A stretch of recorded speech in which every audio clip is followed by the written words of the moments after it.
Esse é o Bora Geral na TVT, que na Grande São Paulo você sintoniza no canal 44.1, sinal digital HD aberto. Estamos aqui para debater temas relevantes sobre São Paulo. E a nossa convidada de hoje para essa conversa é Ana Luísa Calisto, cientista social formada em formação pela Universidade Federal de São Paulo. Seja bem-vinda, Ana Luísa, tudo bem? Hélio, que felicidade estar com você hoje. Obrigada pela oportunidade e um olá muito especial para todo mundo que acompanha o Bora Geral. Um prazer rever você de novo depois de algum tempo. Algum bom tempo, né, Hélio? Algum tempo. Nós tivemos um debate há uns 12 anos atrás sobre a redução da maioridade penal na Assembleia Legislativa com a deputada Beth Saão, né, e com o Ariel, que era o que fazia o debate junto com a gente. Estamos aqui de novo já, passado algum tempo, para discutir essas questões novamente. Você que naquela época já tinha apresentado um livro, né, com 12 anos, já fez diversos livros ao longo desses anos, parece que trouxe um pra gente aí, né? Mais de um, né? Eu trouxe de presente pra você. Fala um pouquinho desses dois livros aí. Então, nós temos aqui o Bem Me Quer, Mal Me Quer, que é uma cartilha orientadora de prevenção e enfrentamento à violência sexual contra crianças e adolescentes.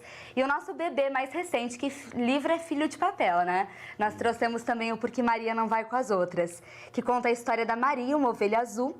E essa história é fio condutor para a gente falar sobre o bullying. Então, nós falamos sobre cultura de paz, empatia, sobre amor ao próximo, união. E, através disso, essa violência que acabou de ser tipificada como crime, que é o bullying, o cyberbullying, sendo enfrentado através de uma mobilização social com as crianças e os adolescentes. Ana, você que é jovem, lógico, né? Bastante jovem, já vem se destacando ao longo de alguns anos, com os principais nomes aí do país que fala sobre a questão da educação sexual nas escolas de aula para a prevenção de violência contra crianças. O que levou a ser uma militante dos direitos das crianças, Ana? Eu gosto muito dessa pergunta, Hélio.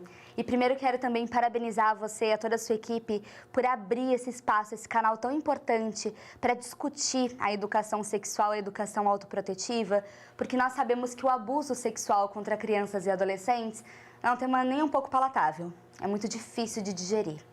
Mas eu tive a honra e a oportunidade de chegar à temática do direito da criança e do adolescente ainda criança, quando você me conheceu. E foi pelo amor, não foi pela dor. Eu era representante de sala na minha escola e sempre fazendo muitas movimentações dentro da escola, subindo em cima da mesa do refeitório, fazendo uma coisa meio piquete com os alunos, para abrir a biblioteca na hora do recreio, para fazer um movimento. Eu também escrevia bastante, foi assim que começou a trajetória com a literatura.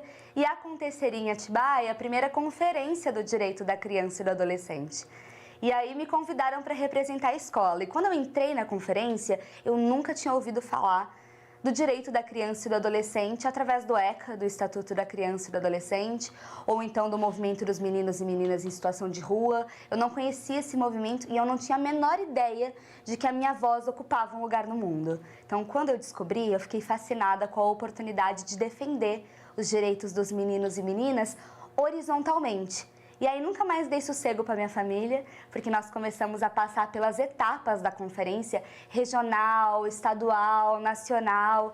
E aí nós fizemos parte da primeira turma de delegados nacionais como crianças em Brasília em 2012, porque até então as crianças não participavam como delegadas da Conferência Nacional. Então, a minha luta começa reivindicando o espaço pela participação sociopolítica, que nós chamamos de protagonismo infanto-juvenil, e a partir disso nós começamos com o enfrentamento às violências, também com a participação dos meninos e meninas. Você falou do ECA, né, que completou 32 anos. Qual a importância que você vê do ECA para as crianças no Brasil, Ana? Nossa, o Estatuto da Criança e do Adolescente ele é muito mais do que um marco histórico. O ECA é uma ferramenta de luta. O Estatuto surge em 1990, naquele processo que acompanha a Constituição Federal de 1988, com a redemocratização do país, com com o resgate aos direitos populares. E aí o movimento dos meninos e meninas em situação de rua em São Bernardo do Campo já tinha feito parte da Agenda 227 para trazer esse artigo da Constituição que responsabiliza o tripé fundamental da rede de proteção, família, sociedade, Estado, pelos direitos de crianças e adolescentes, e começa a fazer um movimento muito importante pelos 4 cantos do país com a Marcha para Brasília. Então, homens e mulheres, meninos e meninas dos 4 cantos do país caminham, marcham, reivindicam esses direitos para promulgar uma legislação que traz criança e adolescente muito diferente do Código de Menores, que antecipa o ECA, que trazia como miniatura de adulto, como objeto e como o eterno vir a ser adulto. Então, o futuro de um país que nos espera crescer para colocar nossa voz na balança. O ECA chacoalha essas estruturas, ele muda a concepção da infância de uma forma muito aliada aos movimentos sociais. E para mim, se eu fosse resumir o Estatuto da Criança e do Adolescente numa cena histórica, eu gosto de me lembrar assim daquele panorama dos meninos e meninas que vieram da situação de rua, que vieram dos movimentos populares, subindo a rampa do Congresso, para sentar no assento dos deputados federais e votar a favor do ECA, votar sim pelos seus direitos, segurando aquela emblemática faixa: posso contar com você? E aí é uma convocação à sociedade que toda criança é nossa criança, e o ECA passa esse recado que direito da criança e do adolescente é assunto para todo mundo, é da conta de todo mundo, e que as violências contra esses meninos e meninas são um problema nosso.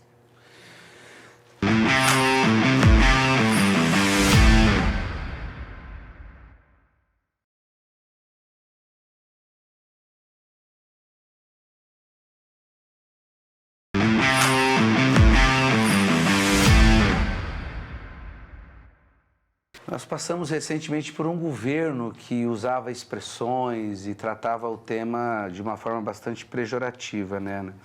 Ele até se referiu às venezuelanas, que pintou um clima e etc. Hoje a gente tem um outro governo, que tem um outro olhar para a questão da criança e do adolescente. Essas passagens de governo ao longo desses 32 anos, você acha que se fossem governos mais positivos com a questão da criança e do adolescente, a gente teria avançado mais nessa pauta? Não há a menor dúvida. Até porque, como você disse, nós passamos por um governo em 4 anos muito sombrios. Não só com esse tipo de fala perversa de que pintou um clima com meninas que supostamente estariam numa situação de exploração sexual.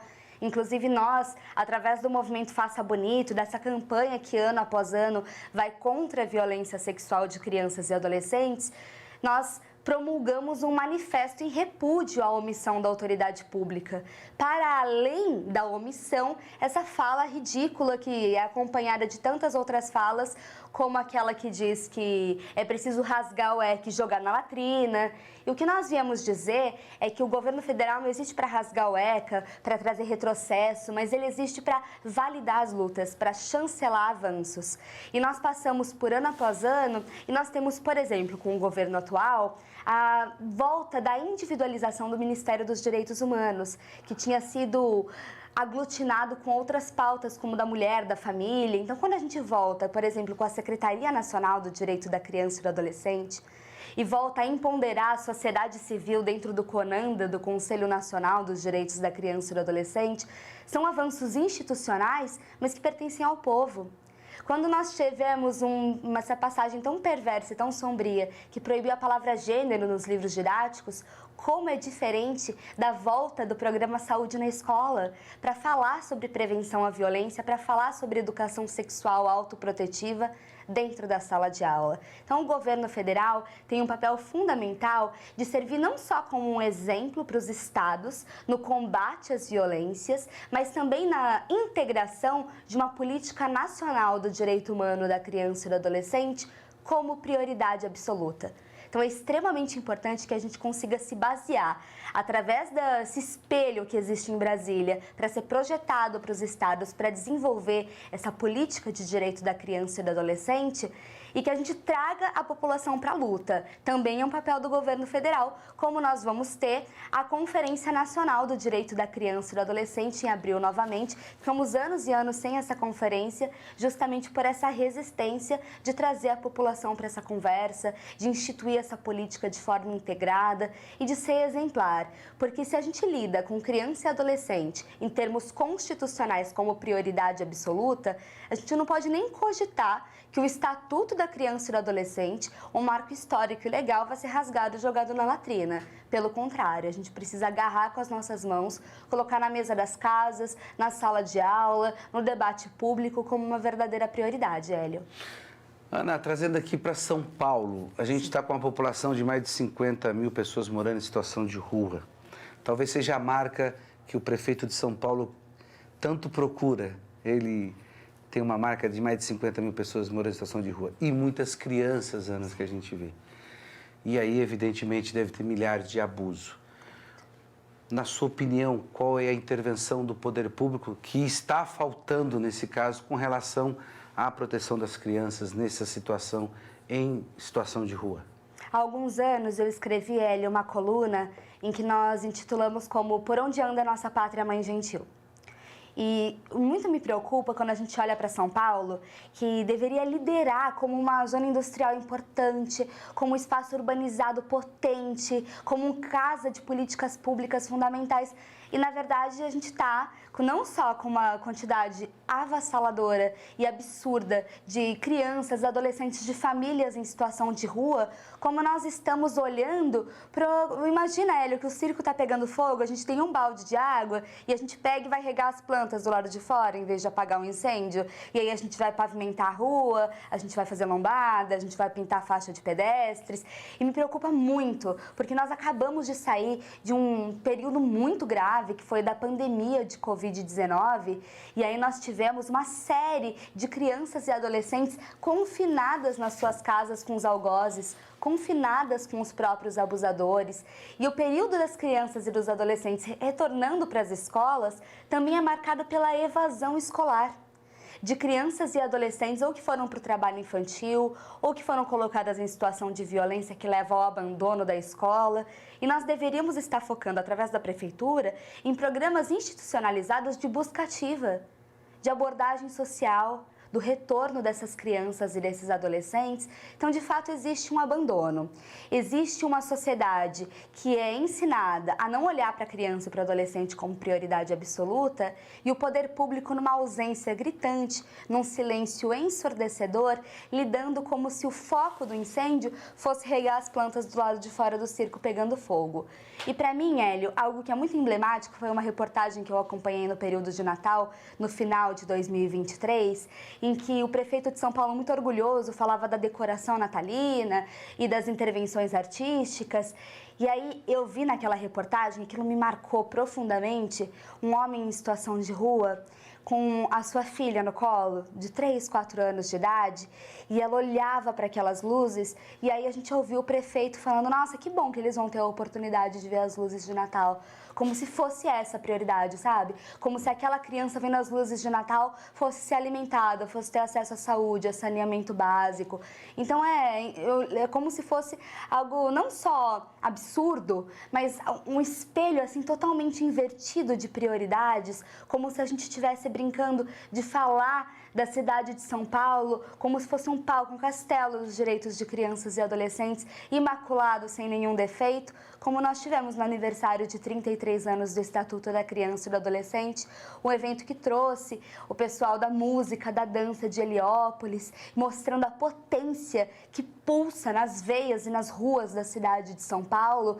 E aí a gente trouxe também uma fala extremamente infeliz do prefeito de São Paulo, falando que aquilo é São Paulo, mas ignorando tanta violência que acontece não só nas ruas, mas dentro das casas, e a necessidade do resgate de uma política pública que olhe para esses meninos e meninas como prioridade absoluta. Então, o que é prioridade absoluta? É só falar, encher a boca para dizer palavras bonitas? Não. É quando você vai olhar para o orçamento municipal e vai destinar a maior parcela para a criança e para o adolescente, porque é prioridade absoluta.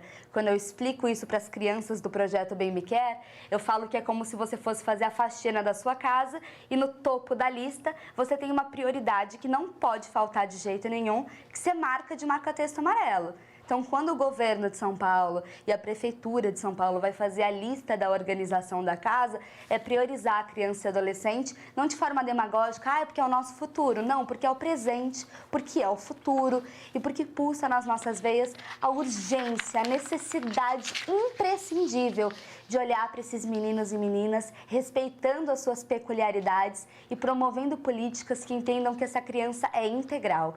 E isso a gente não faz asfaltando rua e colocando decoração de Natal, né, Hélio? Asfaltando rua, o asfalto de São Paulo, Ana, tem um apelido agora, é o asfalto Sonrisal. Bate uma chuva, ele abre um monte de buraco. Ana, tem no calendário uma data importante, né, que é o 18 de maio, Sim. Dia Nacional de Combate ao Abuso Sexual e Exploração Sexual de Crianças e Adolescentes. Eu vou pedir para você contextualizar os nossos telespectadores sobre essa data, do porquê ser 18 de maio e de que como a gente pode colocar em prática as ações de proteção o ano inteiro. Nossa, muito importante você falar do 18 de maio, até porque no último governo nós tivemos uma grande polêmica, que foi o abandono da campanha do 18 de maio, e aí pintaram de laranja o mês de maio, falando que era o Maio Laranja. Só que quando eu falo do 18 de maio, da campanha Faça Bonito pelas crianças e adolescentes, quando eu falo de prioridade absoluta, é muito difícil, e não deve ser dessa forma, a gente não lembrar da menina Araceli. Porque em 1973, no Espírito Santo, na cidade de Vitória, na capital, nós tivemos um caso assombroso de violência sexual contra essa menina capixaba.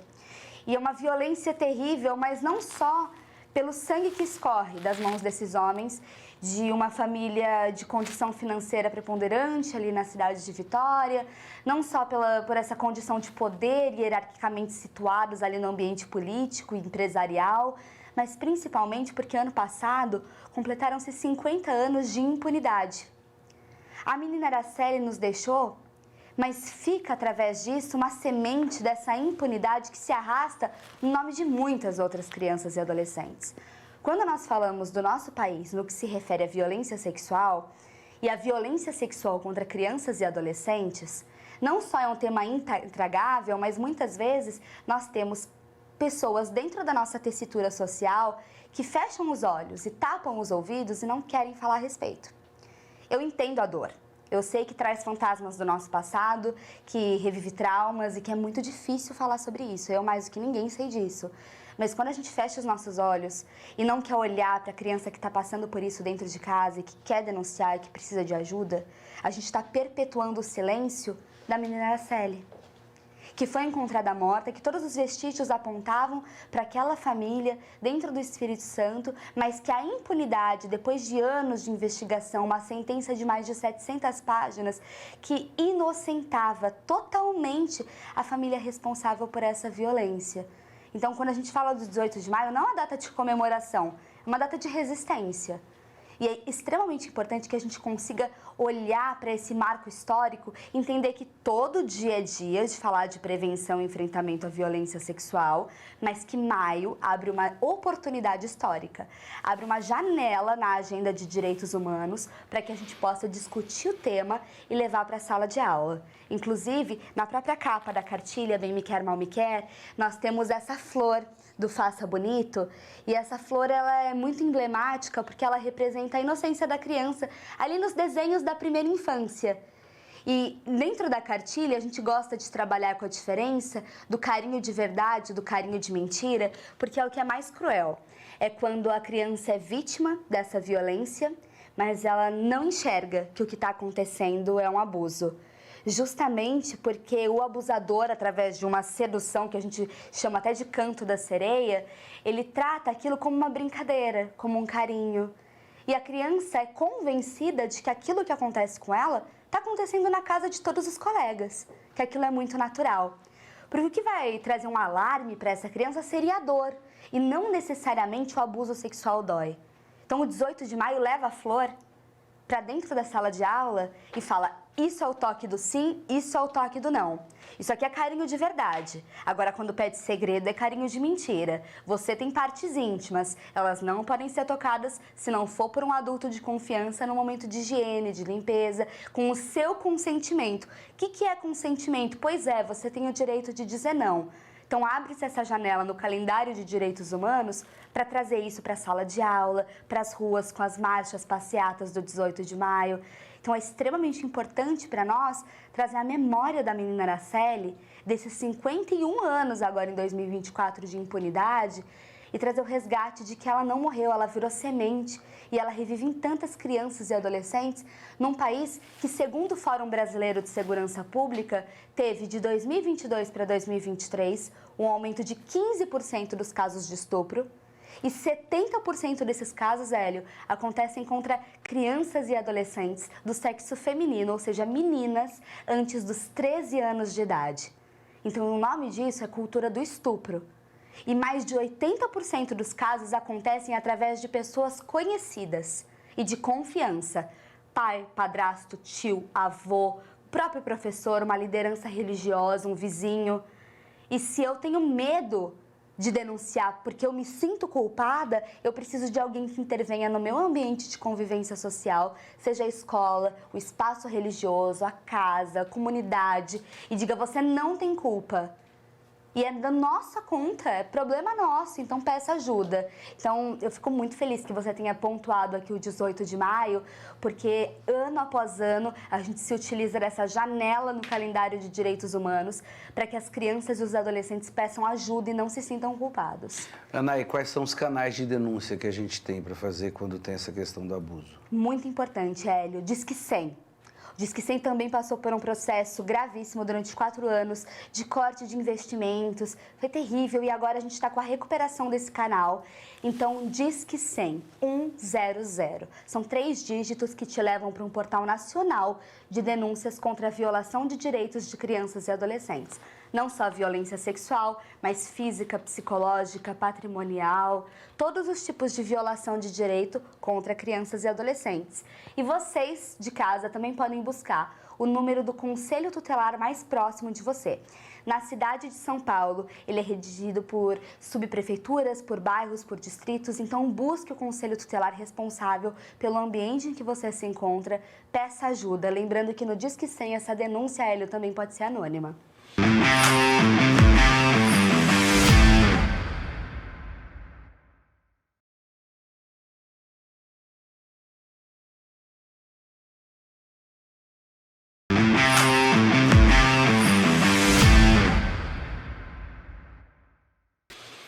Tá, muito bom esses canais, né, Ana? E agora recuperados com o governo que tem compromisso em defender o direito das crianças contra o abuso, né? Então, a gente sabe que nós estamos num outro momento. Bom, e para irmos concluindo a nossa conversa, que foi muito importante reencontrá-la, você está cada vez mais se apropriando de um tema com muita profundidade. Quem te viu com 12 anos e vê com 23 anos agora? 23 aninhos. Você está assim, era promissor naquela época e continua promissora, se apropriando com muita profundidade, multiplicando, então você está de parabéns. E para irmos concluindo a nossa conversa, quero te pedir para você contar um pouco sobre os 2 livros que você trouxe para a gente aqui, O Bem Me Quer e O Mal Me Quer, e por que Maria não vai com as outras. Hélio, eu quero te agradecer muito pela oportunidade, por ter aberto esse canal de comunicação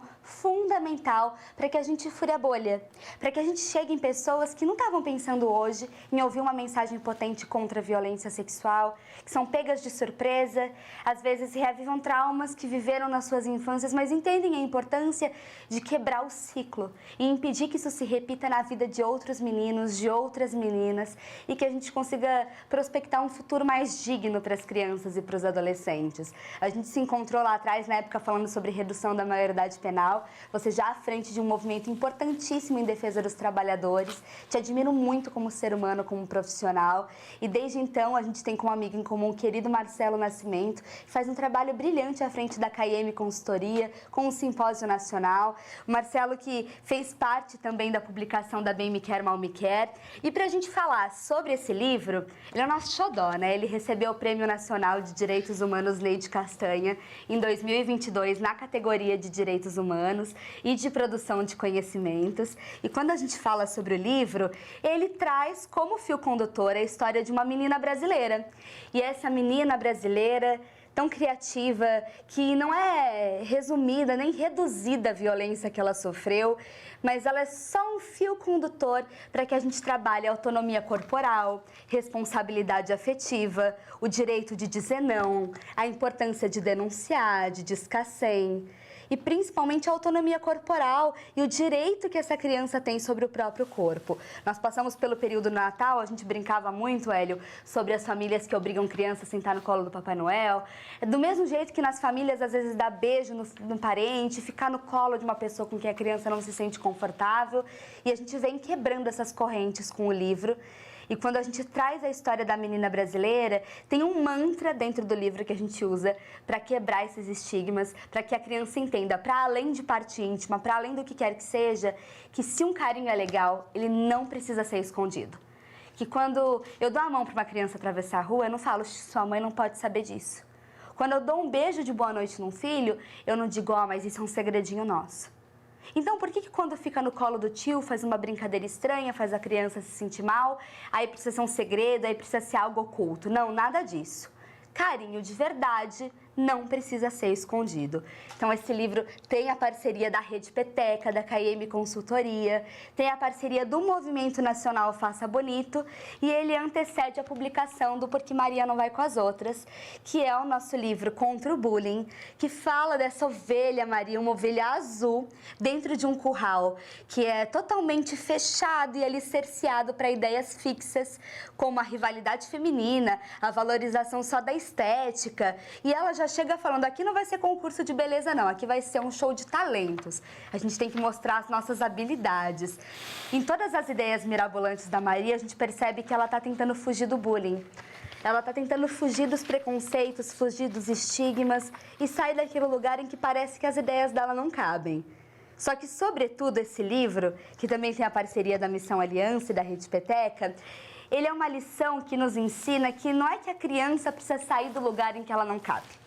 É que a gente precisa adaptar os nossos espaços para que as vozes das crianças sejam potencializadas.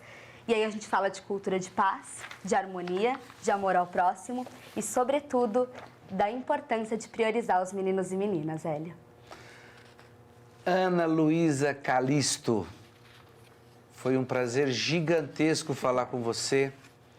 Quero também parabenizar pela extrema competência que você demonstrou e tem demonstrado nesse tema tão importante, defesa das crianças e dos adolescentes.